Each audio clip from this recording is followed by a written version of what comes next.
It was a cold January night in 1989. In a small studio outside New York, Ace Frehley sat collapsed with his head in his hands. The documents on the table before him were the death warrant not just for a band, but for a man's entire hope. He had escaped Kiss, conquered his addictions, left the Space Ace mask behind forever. With his new band called Frehley's Comet, he was finally free, finally making his own music, finally answering to no one. But the truth he learned that night would shatter this entire dream of freedom. Outside, snow was falling. Through the studio window, the lights of Manhattan were visible. Somewhere among those lights, Kiss was still on tour. But this time the masks were on different faces. The Space Ace character was on someone else's shoulders. Gene Simmons and Paul Stanley had proven they could keep Kiss alive without Ace. And Ace? Ace finally didn't care about that anymore. At least that's what he thought. When Frehley's Comet was formed in 1987, the rock world looked on with skepticism. Could Ace Frehley succeed without Kiss? Without the Space Ace makeup? Without the platform shoes? Without Gene and Paul by his side? Who would care about Paul Daniel Frehley? But when the first album dropped, everyone was shocked. The Frehley's Comet album made it into the Billboard Top 50. The single Rock Soldiers got heavy rotation on MTV. Ace hadn't just survived, he was winning. This was his story, his music, his freedom, until that January night. Before we dive deeper into what happened that night, if you're fascinated by the untold stories behind rock's greatest legends, subscribe to our channel. Because what happened to Ace Frehley in 1989 is a story that's been hidden for over 3 decades. To understand this story, we first need to remember why Ace left Kiss, because that departure contained everything that would shape the birth of Frehley's Comet. When he joined Kiss in 1973, Paul Daniel Frehley was just a talented but quiet guitarist from the Bronx. Gene Simmons and Paul Stanley gave him a character. Space Ace. Silver makeup, space-themed costume, mysterious silence. Ace embraced this character, or the character embraced him.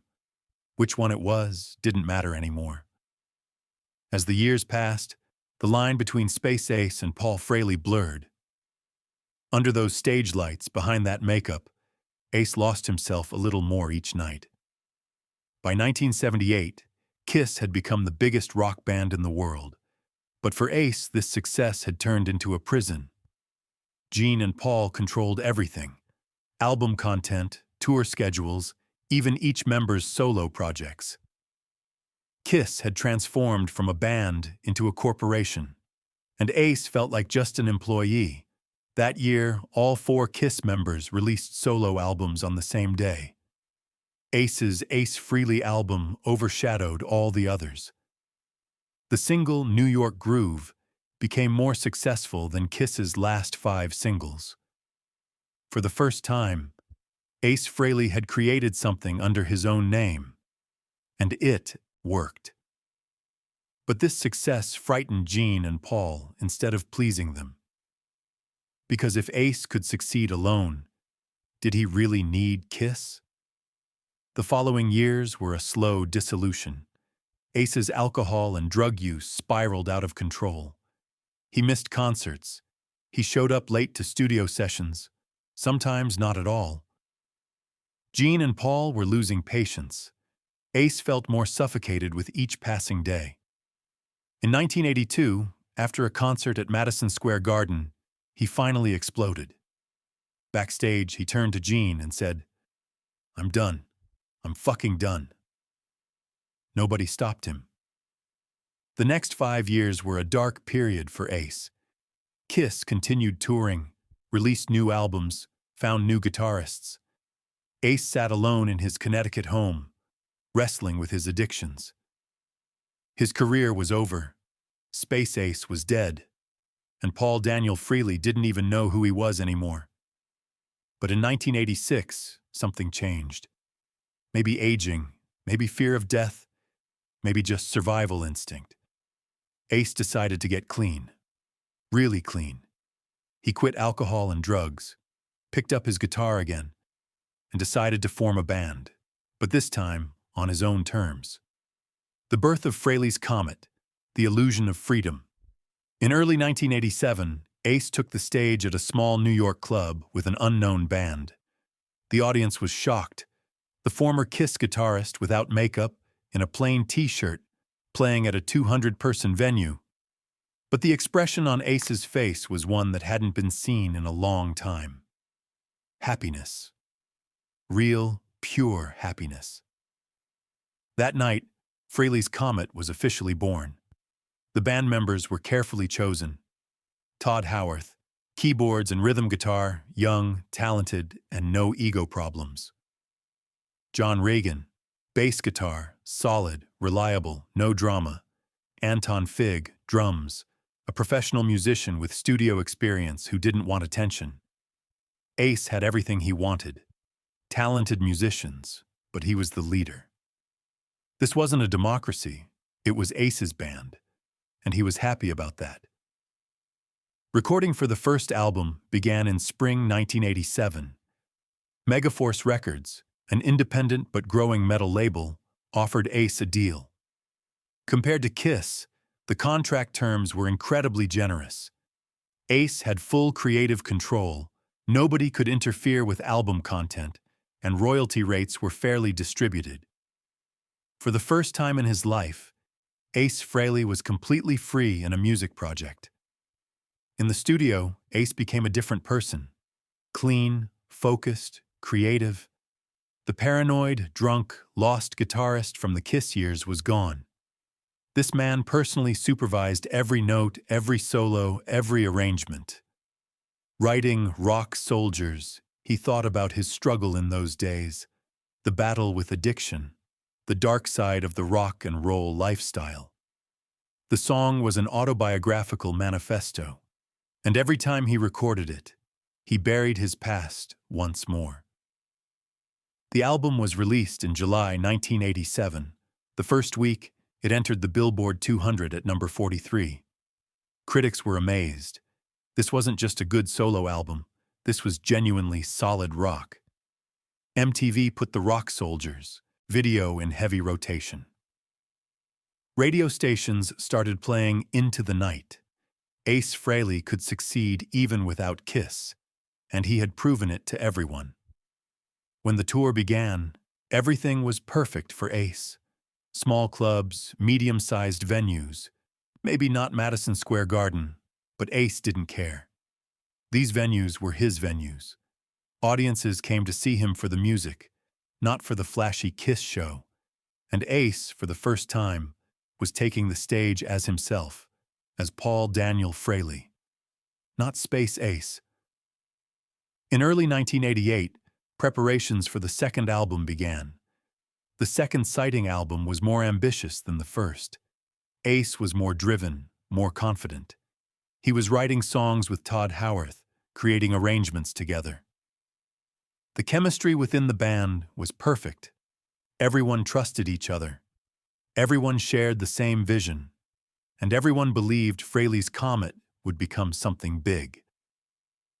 When Second Sighting was released in May 1988, it was more successful than the first album.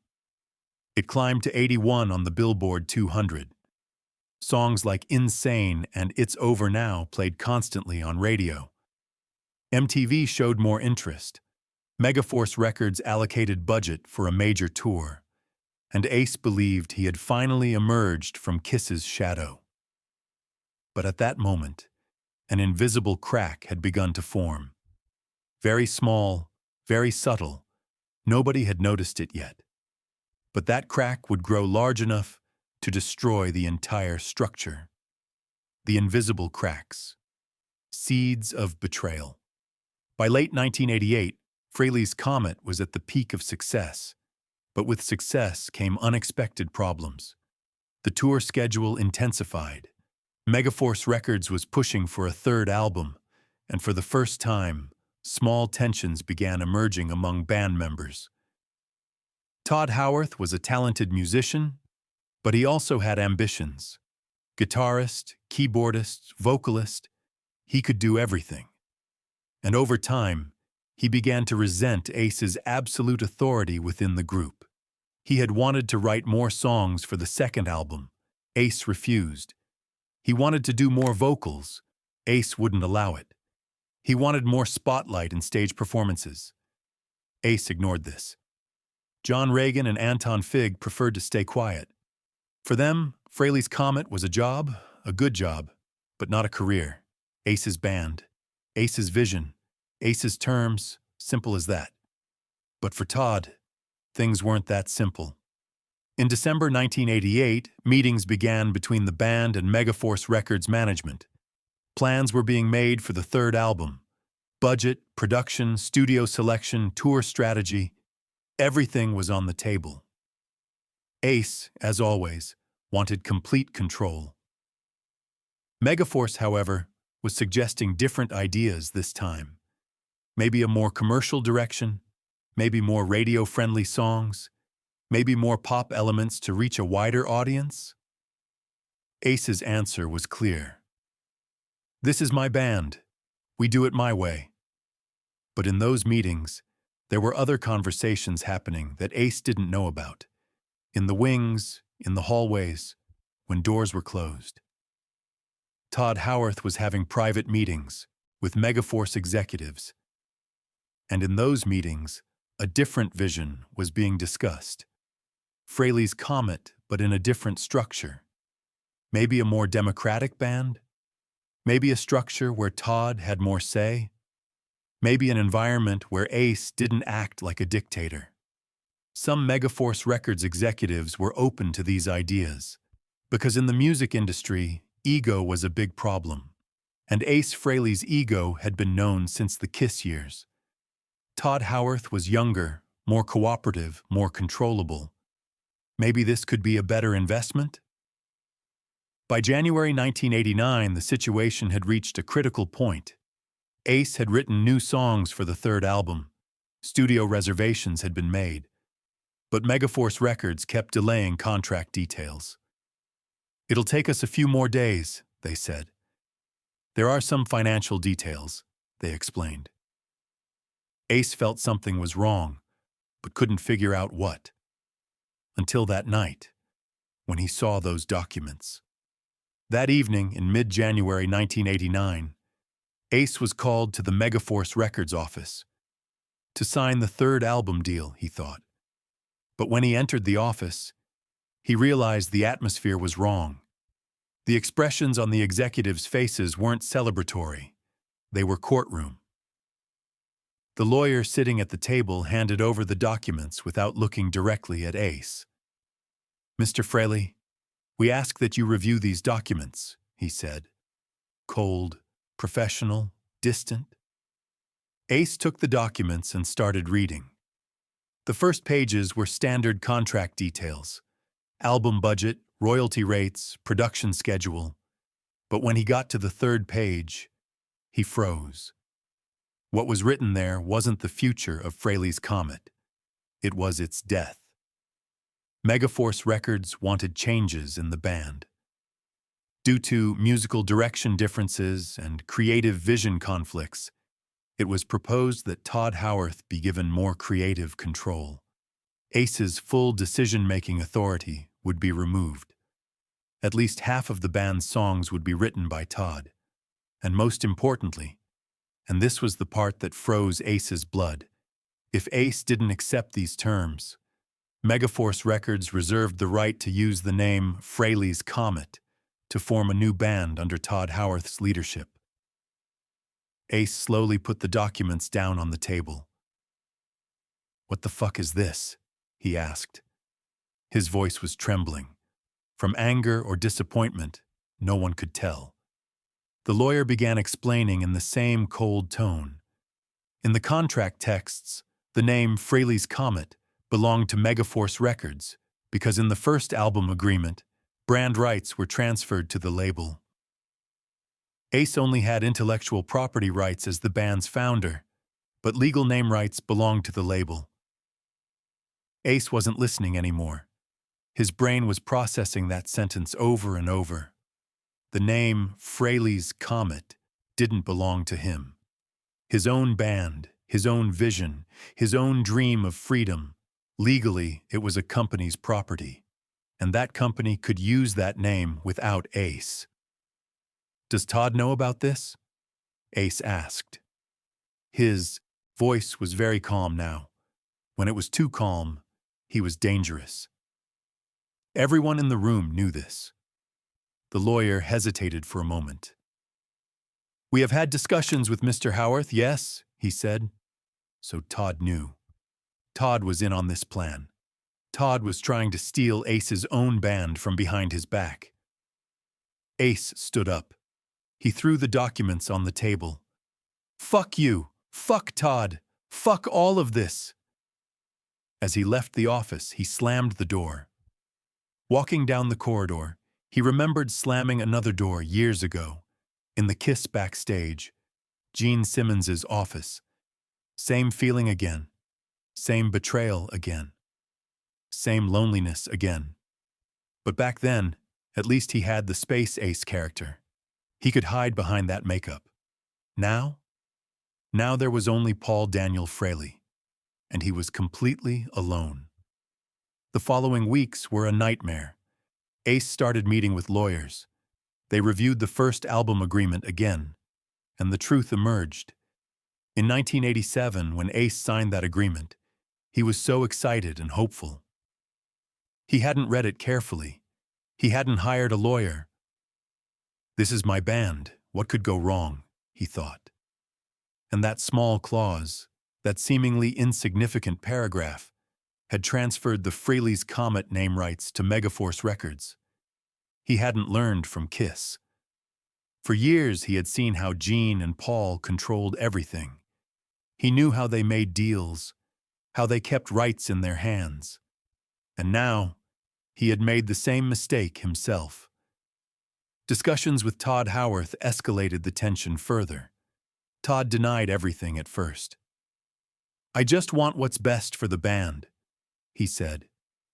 "Ace, you're a great guitarist, but this band needs to grow. It needs to be more commercial. And for that, my creative input is needed." Ace's response was short and clear. "Get the fuck out of my band." But the problem was, legally, it wasn't his band anymore. In February 1989, the official announcement came. Megaforce Records announced in a press release that Frehley's Comet was parting ways due to musical differences. Tod Howarth, John Reagan, and Anton Fig would continue with the band, under a new musical direction. Ace Frehley had left the band to focus on solo projects. The truth, of course, was very different. Ace hadn't left. He was kicked out. From his own band, from the band bearing his own name, and the most painful part. The world would think it was Ace's choice. Everyone would say, "Ace screwed up again. Ace went back to addictions again. Ace is unreliable again." But the truth was, Ace Frehley had become the victim of the music industry's dirtiest game for the second time. In Kiss, Gene and Paul had used his creativity, his Space Ace character. Now Megaforce Records and Tod Howarth had stolen Frehley's Comet, and Ace was left in the middle again.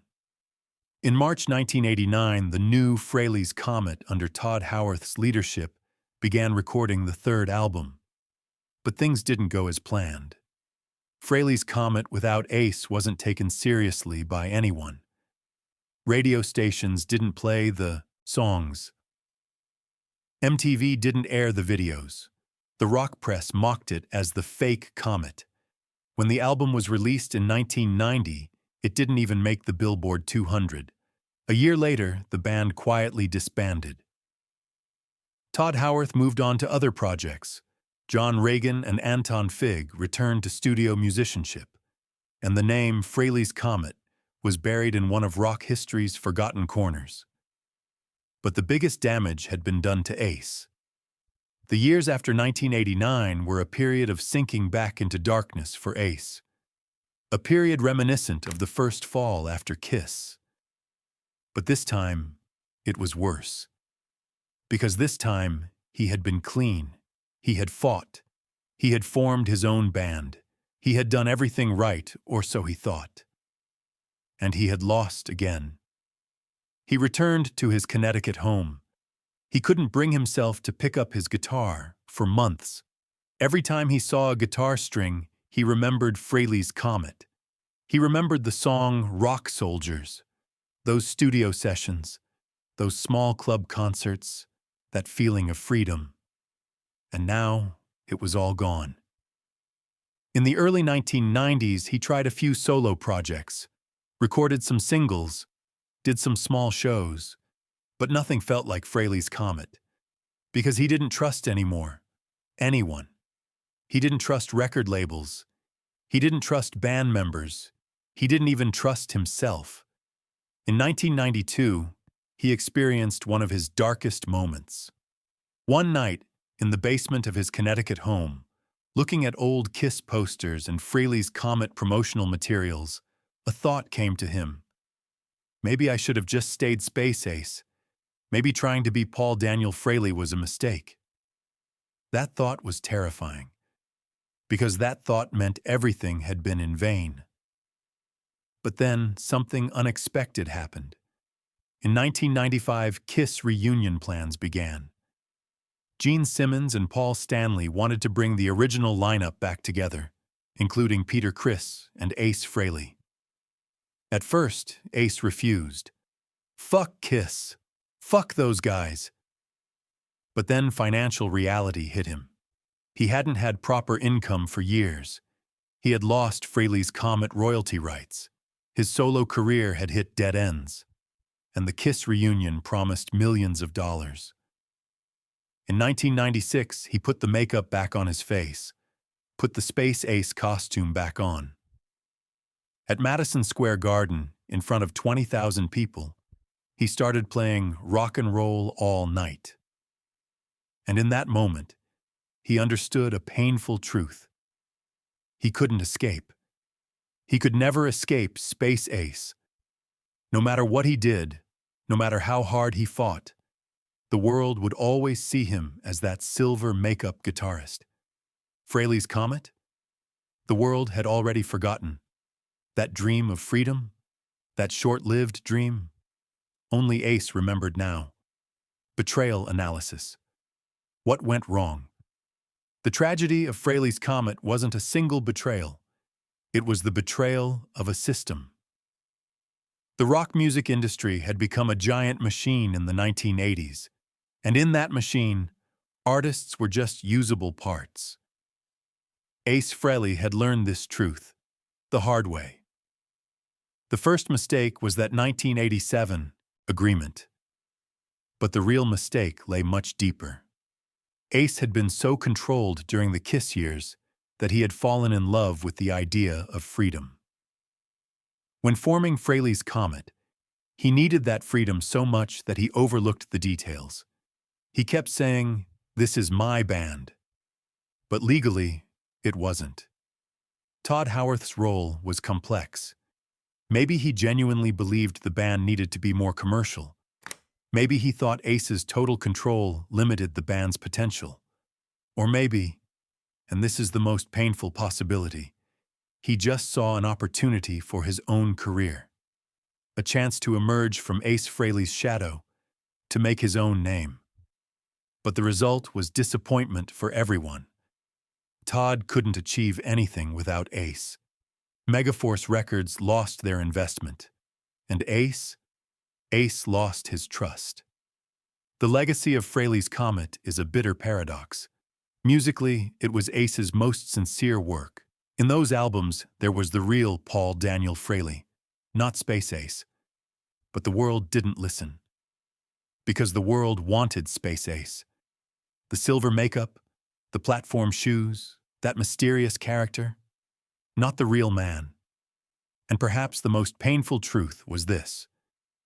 The reason Ace left Kiss in 1982, freedom, ultimately became his greatest enemy. Because total freedom comes with total control, and total control comes with total responsibility. Ace had escaped Gene and Paul's control at Kiss, but in Frehley's Comet, he couldn't establish his own control because he had sold that control with a contract. In 2025, ask the 73-year-old Ace Frehley about today, about Frehley's Comet. He takes a deep breath, smiles, a painful smile, and says, "Best music I ever made. Worst business decision I ever made." The Frehley's Comet Betrayal taught Ace the final lesson about the rock industry. And that lesson was, freedom can only be achieved when the stage lights go out. The moment you sign contracts, work with record labels, build a team, you give up your freedom. Because rock music is business as much as it is art. And in business, there's always someone who sells someone out.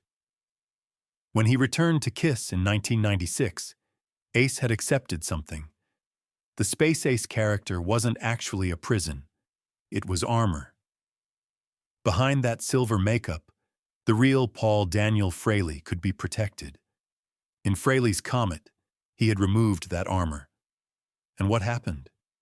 He got hurt. Today, Ace Frehley still makes music, still tours, still plays guitar, but now he understands the word freedom differently. Freedom isn't owning a band's name. Freedom is being yourself when you take the stage. Freedom is not answering to anyone when you make your music. Freedom is accepting your past and owning your future. Frehley's Comet may have failed, may have been betrayed, may have been buried in the corner pages of history. But that band is the most important chapter of Ace Frehley's true story. Because that band was the moment he first removed the Space Ace mask. And when he removed that mask, he saw what was, underneath, a fragile, lonely, lost man. But a real man. And maybe in the end, that was enough.